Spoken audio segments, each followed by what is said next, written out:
Well, to some financial news now, where troubled West African nation, the Gambia has gotten a lifeline after the International Monetary Fund availed about $16 million as credit to enable the government address the financial strain that has rocked that nation after President Yahya Jammeh left power.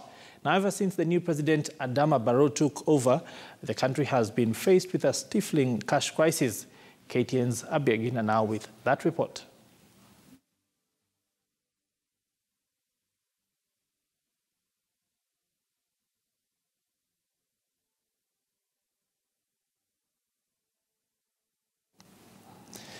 Apologies for that technical situation right there, something that we will try to fix. Now, a new code of conduct to govern how institutional investors conduct their business has been gazetted by the Capital Markets Authority of Kenya. Dubbed the Stewardship Code, it aspires to empower institutional investors to, well, take up the role of stewardship as the representatives of their clients or investors to encourage continuous improvement in corporate governance practices in listed companies and other approved products. Now, the framework makes Kenya the second country after South Africa to operationalize the code. The Stewardship Code is applicable to institutional investors, asset owners and asset managers investing in securities listed at the Nairobi Securities Exchange. With weak corporate governance in the country, the code is said to come in handy to raise the bar on matters organizational leadership.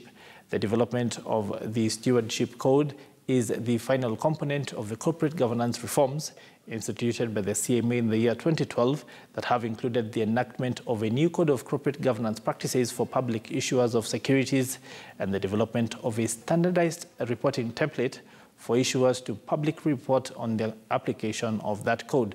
Now, CMA CEO Paul Mudhaura notes that the World Bank Group and International Finance Corporation were key partners, having provided technical and financial assistance for all the components of the governance reform agenda.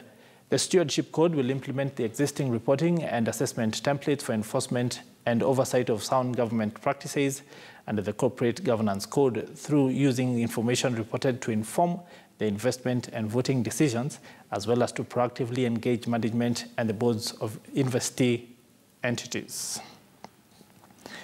Well, we now want to go on a short commercial break, but before we go, just to remind you, well, of several things. First, that we are following some events that are, well, still continuing to unfold for you. Top of that, of course, is the expected press conference by the CS for Internal Security, expected later on today, in a press conference by, well, the IBC on voter registration. And of course, the fact that our Twitter poll question is still out there for you to answer to. And the question of the day is, has the 2017 Jubilee Manifesto built on gains made by the 2013 one? Again, has the 2017 Jubilee Manifesto built on the gains made by the year 2013 one? Reach out to us on @KTN News.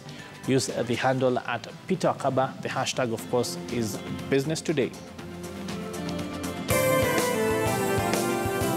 Business Today, in association with Telkom.